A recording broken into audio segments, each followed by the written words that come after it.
హైదరాబాద్ లో రాత్రి పలుచోట్ల భారీ వర్షం పడింది. మల్కజ్గిరి, ఉప్పల్, ఉస్మానియా, ఎల్బీ నగర్, అబిడ్స్, రాజేంద్ర నగర్ ప్రాంతాల్లో తెల్లవారుజామున జోరు వర్షం కురుస్తోంది. లోతట్టు ప్రాంతాలు జలమయమయ్యాయి. బంగాళాఖాతంలో అల్పపీడనం కారణంగా తెలుగు రాష్ట్రాల్లో మోస్తరు నుంచి భారీ వర్షాలు పడే అవకాశాలున్నాయి. గంటకు 40 కిలోమీటర్ల వేగంతో గాలులు వీచే అవకాశం ఉందని వాతావరణ శాఖ చెబుతోంది.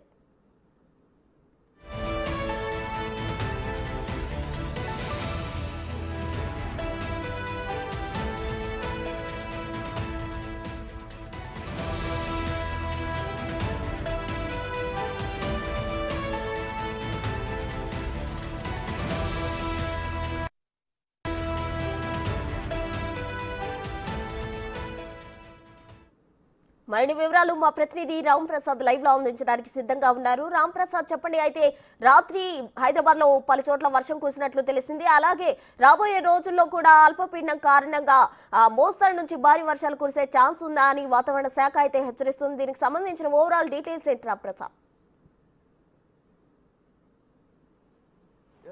మనం ప్రస్తుతం హైదరాబాద్ లో ఉన్నటువంటి ఎల్బీ నగర్ లో అయితే ఉన్నాం. ఎల్బీ నగర్ లో తెల్లవారుజామున 2 నుంచి 3 గంటల మధ్యలో అయితే భారీ వర్షం కురిసింది. ఇటు ఎల్బీ నగర్ తో పాటు ఇటు మనం చూసుకున్నట్లయితే హైదరాబాద్ లో ఉన్నటువంటి కాప్రా, మల్కాజ్గిరి, అదేవిధంగా ఉప్పల్ ప్రాంతాలతో పాటు ఇక్కడ హైదరాబాద్ లో ఉన్నటువంటి చంద్రాయనగుట్ట, రాజేంద్ర నగర్ ప్రాంతాల్లో అయితే తెల్లవారుజామున భారీ వర్షం కురిసింది. మనం ఇప్పటికే చూస్తున్నాం హైదరాబాద్ వ్యాప్తంగా కూడా వర్షాలు కురుస్తాయని వాతావరణ శాఖ గత 2 రోజుల నుంచి కూడా హెచ్చరిస్తా ఉంది. ఎందుకంటే బంగాళాఖాతంలో ఏర్పడినటువంటి అల్పపీడనం ఏదైతే ఉందో అల్పపీడనం కారణంగా పశ్చిమ మధ్య బంగాళాఖాతంలో ఏర్పడినటువంటి యొక్క అల్పపీడనం ఏదైతే ఉందో తొలుత వాయువ్య దిశగా కలిగి అదేవిధంగా ఈ నెల 24వ తేదీన మధ్య బంగాళాఖాతం ప్రాంతంలో అయితే వాయుగుండంగా బలపడే అవకాశం ఉన్న నేపథ్యంలో అయితే హైదరాబాద్కు బంగాళాఖాతంలో అల్పపీడనం కారణంగా వచ్చేటువంటి వర్షాలు అయితే ఈరోజు తెల్లవారుజామున ప్రారంభమయ్యాయని చెప్పవచ్చు. నిన్న మధ్యాహ్నం సమయంలో అయితే బంగాళాఖాతంలో అల్పపీడనం ఏర్పడింది. దాని ప్రభావం నిన్న ఈ రోజుతో పాటు రేపు కూడా ఉండే అవకాశం ఉంది.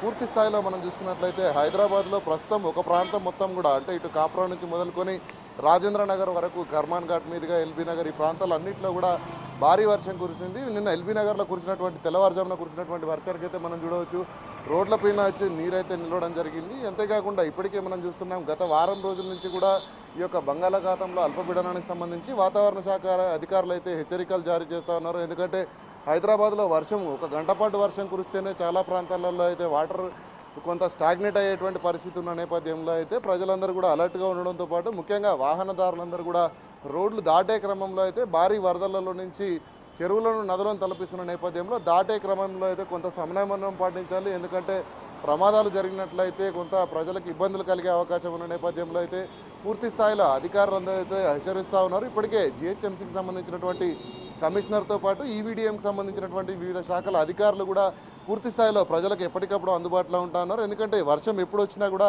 వాటిని ఎదుర్కొనే విధంగా ఇటు జిహెచ్ఎంసీకి సంబంధించినటువంటి ఈవీడీఎం కానీ అదేవిధంగా జిహెచ్ఎంసీకి సంబంధించిన సిబ్బంది కూడా ఎల్లవేళలా 24 గంటలు అందుబాటులో ఉంటారని ఇప్పుడు జిహెచ్ఎంసీ కమిషనర్ రోనాల్డ్ రాస్ తెలిపిన నేపథ్యంలో అయితే హైదరాబాద్ వ్యాప్తంగా కూడా ఎక్కడ వర్షం వచ్చినా కూడా ప్రజలందరూ ఎలాంటి ఇబ్బంది పడకుండా అయితే చర్యలు చేపట్టేందుకు జిహెచ్ఎంసీ సిద్ధంగా ఉందంటా ఉంది. ఈరోజు ఉదయమే తెల్లవారుజామున ప్రారంభమైనటువంటి వర్షం ఈరోజు అల్పపీడనం కారణంగా నిన్న వరకు చూసాం మనం అల్పపీడనంతో పాటు భారీగా ఉష్ణోగ్రతలు కూడా నమోదవడం జరిగింది. నిన్న చూసినట్లయితే సుమారు 40 డిగ్రీలకు మించినటువంటి యొక్క ఎండలు అయితే ఇక్కడ హైదరాబాద్ వ్యాప్తంగా కొట్టిన నేపథ్యంలో పూర్తి స్థాయిలో వర్షాలతో పాటు ఎండలు కూడా కొట్టే అవకాశం ఉంది. ఈ నేపథ్యంలో ఈరోజు సాయంత్రం అంటే రేపు మధ్యాహ్నానికి అయితే వాయుగుండం అయితే తీరం దాటనుంది. అదేవిధంగా వాయుగుండంగా మారనున్నటువంటి నేపథ్యంలో అల్పపీడన ప్రభావంతో అయితే తెలుగు రాష్ట్రాలలో ముఖ్యంగా హైదరాబాద్లో కూడా భారీ వర్షాలు ఉన్నట్లయితే ఇప్పటికే వాతావరణ శాఖ ప్రకటించిన నేపథ్యంలో అయితే రానున్న 24 గంటలు కూడా మరింత కీలకమని చెప్పవచ్చు. ఎందుకంటే అల్పపీడనం అనేది నిన్న ప్రారంభమైనప్పటికీ దాని ప్రభావం అయితే ఈరోజు తెల్లవారుజాము నుంచి అయితే హైదరాబాద్ వ్యాప్తంగా ఉంది. ఈరోజు సాయంత్రం కానీ రేపు మధ్యాహ్నానికి పూర్తి స్థాయిలో మధ్య బంగాళాఖాతంలో అయితే ఈ యొక్క అల్పపీడన ప్రభావం ముగుస్తుంది. వాయుగుండంగా మారిన అనంతరం అయితే వర్షాల ప్రభావం మరింత ఎక్కువ కానున్నట్లయితే వాతావరణ శాఖ వెల్లడిస్తూ ఉంది. ప్రస్తుతం